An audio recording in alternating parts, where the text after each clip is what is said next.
చాలా హికప్స్ ఉన్నాయి తన లైఫ్లో. ఎలా అంటే ఎంతసేపు తను అనుమానించడము, లేదా అంటే ఒక టైప్ ఆఫ్ ఓవర్ పొజెసివ్నెస్ ఉంది శ్రీచరణ్కి, అది తను గమనించింది.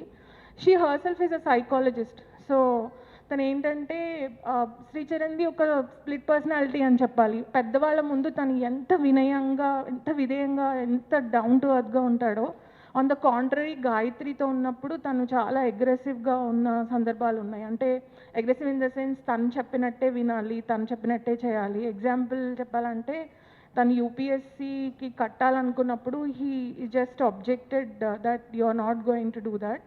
సమ్హౌ ఇంకా పేరెంట్స్ సపోర్ట్, వాళ్ళ ఇన్లాస్ సపోర్ట్ తోటి ముందుకెళ్ళాలి అని తను డిసైడ్ అయిందనమాట. అలాగే తను ఎక్కడికన్నా వెళ్తే వీడియో కాల్స్ చేయమండము, ఎంతసేపు నువ్వు ఎక్కడున్నావు నాకు చెప్పు అని ఊరికే వేధించడం అలా చేసేవాడు. ఇనీషియల్గా అది తన కన్సర్న్ అనుకుంది, కానీ అది కంటిన్యూస్గా ఒక ప్యాటర్న్ లాగా మారింది తనకి. గాయత్రి యాక్చువల్లీ సైకాలజీ డిగ్రీ చేసిందండి. అండ్ ఒక సైకాలజిస్ట్గా తనకి అర్థమైంది ఏంటంటే శ్రీచరణ్కి సమ్ సైకాలజికల్ ప్రాబ్లం ఉంది అని. తను హెల్ప్ చేయడానికి కూడా చాలా ట్రై చేసింది గాయత్రి.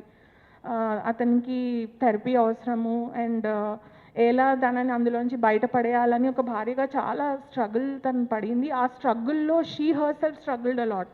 తను ఎంత హింసించినా కూడా అన్నీ తీసుకుంది మానసికంగా. ఎందుకంటే ఫస్ట్ టూ థింగ్స్, ఒకటి తన వైఫ్, రెండోది ఏంటంటే ఒక సైకాలజిస్ట్గా తనని ఎలా అయినా అందులోంచి బయట పెట్టాలి అని చాలా ప్రయత్నం చేసింది. బట్ ఇప్పుడు ఈ ఇదంతా జరిగింది కదండి, ఈ ఇన్సిడెంట్ జరిగినప్పుడు శ్రీచరణ్ బిహేవియర్ అది చూస్తుంటే చాలా ఆశ్చర్యంగా అనిపిస్తుంది.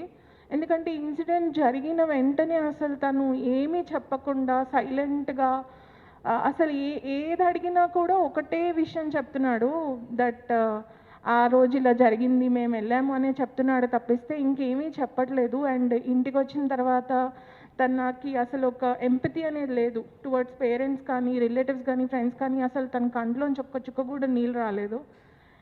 అది చాలా ఆశ్చర్యంగా అనిపిస్తుంది అతని behaviour. And she did go through a lot of psychological issues because of Sricharan, and he himself is a psycho patient. తను చాలా ట్రై చేసింది ఈ పిల్లాడిని ఎలా అయినా మార్చాలి అని చెప్పేసి.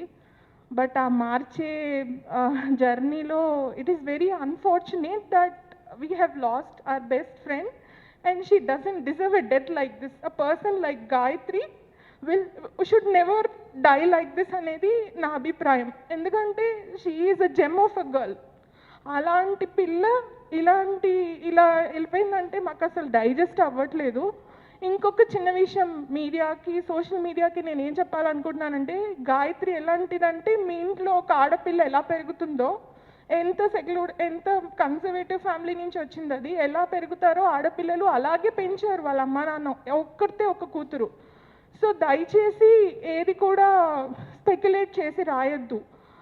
నిజాలు తెలియాలి. అసలు ఈ ఇన్సిడెంట్లో ఏం జరిగిందనేది థరో ఇన్వెస్టిగేషన్ చేసి మొత్తం బయటికి తీసుకొచ్చి డెఫినెట్గా యాక్షన్ తీసుకోవాలి అక్యూజ్డ్ మీద అనేది that is all we want to say as friends అండి. Thank you.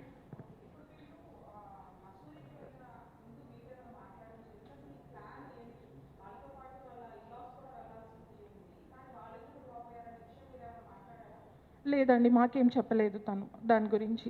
అండ్ గత కొన్ని రోజులుగా తను ఎక్కువ కూడా శ్రీచరణ్ తోటి she is trying to talk to him and ఫ్రెండ్స్ని కొంచెం దూరం పెట్టడానికి ట్రై చేస్తుంది. ఎందుకంటే అతనికి ఒక టైప్ ఆఫ్ అనుమానం ఉంది కాబట్టి, ఫ్రెండ్స్ కంటే నా ఫ్యామిలీ ముఖ్యము, నేను ఫస్ట్ నా మ్యారేజ్ చూసుకోవాలి అని. One more thing I want to tell is, తను పూణేలో వర్క్ చేసేవాడు అండ్ గాయత్రి ఢిల్లీలో ఉండేది. ఏ రోజు తనని పూణే తీసుకెళ్ళడం కానీ, నేను 2-3 సందర్భాల్లో తనని అడగడం జరిగింది, మీ హస్బెండ్ పూణేలో ఉన్నప్పుడు, పూణేలో చాలా ప్లేసెస్ ఉన్నాయి చుట్టుపక్కల, నువ్వు వెళ్ళి ఏదన్నా అక్కడ సరదాగా తిరగడానికి నువ్వు ఎందుకు వెళ్ళలేదు అంటే, తను ఫ్రెండ్స్తో పాటు ఉంటున్నాడు, అందుకే నన్ను అసలు రానివ్వట్లేదు అక్కడికి, తనే వస్తున్నారు ఎప్పుడు ఢిల్లీ, కానీ నన్ను రానివ్వట్లేదు పూణే అని కూడా చెప్పింది. మరి అదెందుకు జరిగిందో కూడా తెలియట్లేదు. మాకు డెఫినెట్గా డౌట్స్ అయితే ఉన్నాయి that and Sricharan is having some psychological problem, that is sure. And Gayatri has spoken about it many times with us. No, ante he's refusing to take treatment, and Gayatri was helping herself with the therapy and all. అసలు అతను accept చేయట్లేదండి that he is having some problem అనేది. అంటే తిను identify చేసిన తర్వాత as a wife తనే help చేయడానికి, ఇప్పుడు ఎలా ఉంటుందంటే ఇంట్లో మనకు ఒక డాక్టర్ ఉంటే ఫస్ట్ మనమే హెల్ప్ చేయడానికి ట్రై చేస్తాము, తర్వాతే వేరే బయట వాళ్ళ దగ్గరికి తీసుకెళ్తాము. అండ్ ఈ డ్యూరేషన్ కూడా చాలా షార్ట్ డ్యూరేషన్. వాళ్ళు ఎప్పుడు మాట్లాడుకున్నా అబ్బాయి ఇలా అనుమానాస్పదంగా మాట్లాడడంతో తను చాలా, అంటే తను కూడా చాలా మదన పడుతోంది తనలో తను, ఏంటి ఇలా ఎందుకు అవుతోంది అనేసి. సో అది ఇంకా ముందుకి అబ్బాయి వాళ్ళ పేరెంట్స్కి 2-3 సందర్భాలు ఇన్సిడెంట్స్ కోట్ చేస్తారు. అబ్బాయి వాళ్ళ పేరెంట్స్కి కూడా తెలుసండి దట్ తను అనుమానిస్తున్నాడు ఈ అమ్మాయిని, ఇలా చేస్తున్నాడు తెలుసండి.